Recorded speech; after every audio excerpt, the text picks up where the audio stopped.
একটা নতুন এপিসোডে আপনাদের সবাইকে স্বাগত জানাই। পুজো পুজো আসছেটাই ভালো, পুজো এসে পুজো চলে যাওয়ারও সময় হয়ে গেল। তো এখন মন বিষাদের সময়, ঠাকুর দেবী বরণের সময়। তো এখানে আগেই বলেছি, আগের ভিডিও যারা দেখেছেন তারা অলরেডি জানেন, অনেক পুজোয় যেগুলো হলে হয় সেগুলো শনি রবিতেই, মানে শনি রবির মধ্যেই পুজো কমপ্লিট হয়ে যায়। তো রোববারই ওখানে বরণ হয়ে গেছে। কিন্তু এইবারে আমরা চেয়েছিলাম, মানে এর আগে আমি রোববারেই বরণ, মানে এরকমই হয়েছে যে আইদার দশমীর আগে বরণ হয়ে গেছে না দশমীর পরে।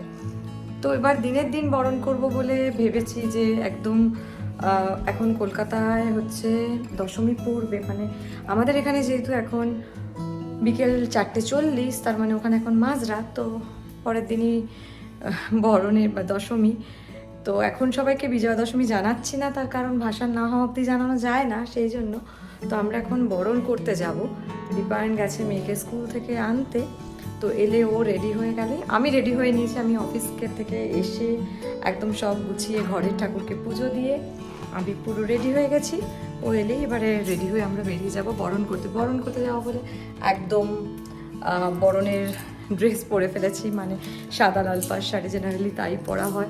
বহু বছর বাদে এরকমভাবে সেজেছি, আর আমি এরকমভাবে শাড়ি পরতে পারি না আটপৌরভাবে। আজ প্রথম ট্রাই করেছি। আপনারা কিন্তু অবশ্যই জানাবেন কেমন লাগছে। খুবই বাজে হয়তো শাড়িটা পরেছি, যারা অরিজিনালি ভালো শাড়ি পরতে জানেন তারা দেখে বুঝতে পারবেন যে কতটা বাজে হয়েছে। যাই হোক, আমি ট্রাই করে নিজে একা দাঁড়িয়ে থেকে ট্রাই করে পরেছি। মোটামুটি এখানে জগা খিচুড়ি করে হলেও পরা হয়ে গেছে। তো আমি রেডি, মেয়ে এলেই এবার ওকে রেডি করে বেরোনো হবে। আদিটা স্কুল থেকে আসতে ওকেও কিন্তু সাদা লাল পাড় শাড়ি পরিয়ে দিয়েছি। কিরে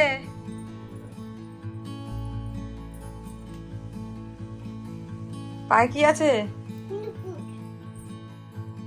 এখন বরণ ডালা নিয়ে আমরা রেডি হয়ে এবার আমরা বেরোচ্ছি।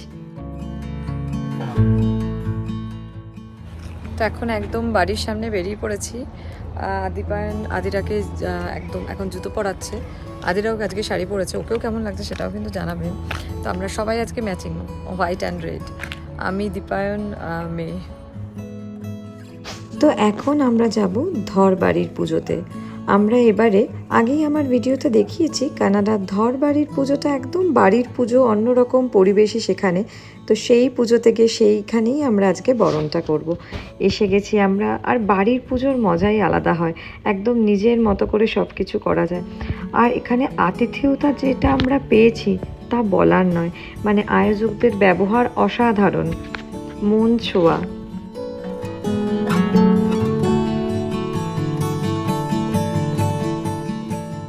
এখানে আদিরা আর লাট্টু কিন্তু, মানে আদিরা আর ওর বন্ধুর কিন্তু সেম শাড়ি। দেখুন দুজনকে পুরো একদম লক্ষ্মী সরস্বতীর মতো লাগছে, তাই না? এটা দুজনকে কেমন লাগছে সেটা কিন্তু কমেন্ট করে জানাবেন।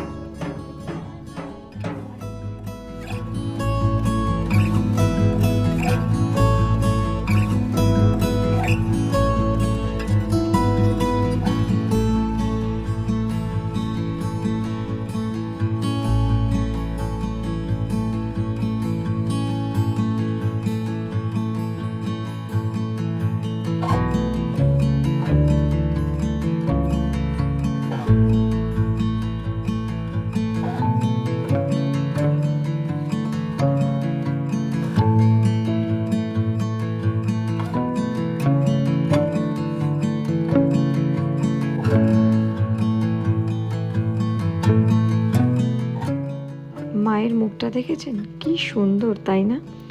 আর এখানে একদম সামনে যেহেতু পুজো হয়েছে, সেই কারণে একদম একটা ছোট মূর্তি রেখে দেওয়া হয়েছিল, সেখানেই আমরা বরণ করেছি। আর তো দর্পণও রাখা ছিল, দর্পণে মায়ের বিসর্জনও আমরা দেখে নিয়েছি।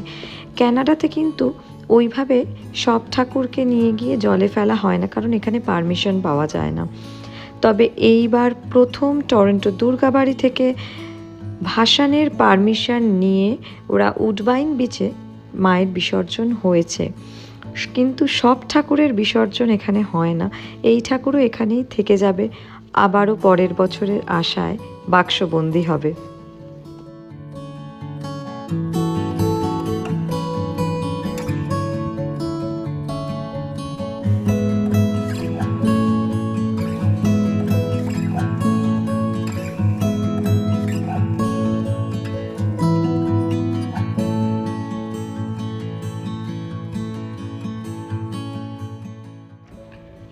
বরণের পর এইবারে হচ্ছে সিঁদুর খেলা। এই বছরের এই সময়টা সিঁদুর খেলা কিন্তু বেশ ভালো লাগে। আমার কিন্তু সিঁদুর খেলতে খুব ভালো লাগে। আর এইটা কিন্তু শুধু দশমীর দিনের জন্যই প্রযোজ্য, মানে দশমীর দিন সিঁদুর খেলার মজাটা অন্য রকমের।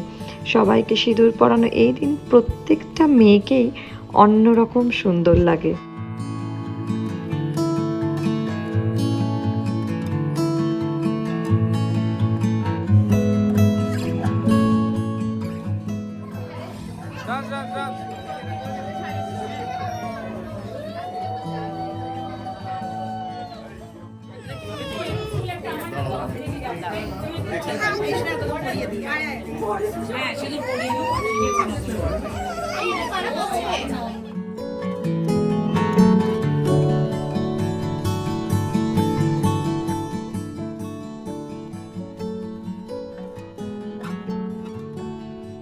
দুর্গাপুজোতে কিন্তু বাচ্চাদেরই আনন্দ, তা ওদেরকে দেখলেই বোঝা যাচ্ছে।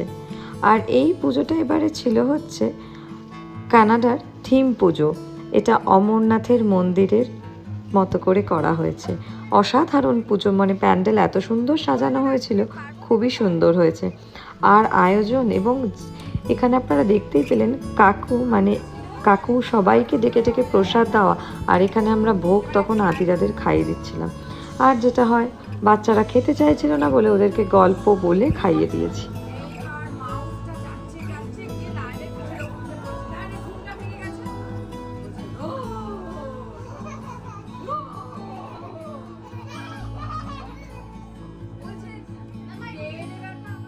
ঘরবাড়ি ঘুরে আমরা আরেকবার একটু টরন্টো দুর্গাবাড়ি গেছিলাম, যে ওখানে অনুষ্ঠান হয় সেটা দেখার জন্য। কিন্তু এবারে যেহেতু বিসর্জন হয়ে গেছে আর ওখানে প্রচুর ভিড় ছিল, রাত হয়ে যাচ্ছিল, সেই কারণে আমরা ভোগ খেয়ে ফিরে এলাম বাড়ি। এবারে সবাইকে জানাই শুভ বিজয়ার প্রীতি, শুভেচ্ছা ও অভিনন্দন। ছোটদেরকে অনেক অনেক ভালোবাসা, বড়দেরকে আমার প্রণাম। সবাই খুব ভালো থাকবেন, সুস্থ থাকবেন। খুব শিগগিরই দেখা হবে নতুন আরেকটা ভিডিওতে। ততক্ষণের জন্য টাটা। আর এই ভিডিওটা যদি ভালো লেগে থাকে তাহলে অবশ্যই লাইক, কমেন্ট আর শেয়ার করে দেবেন।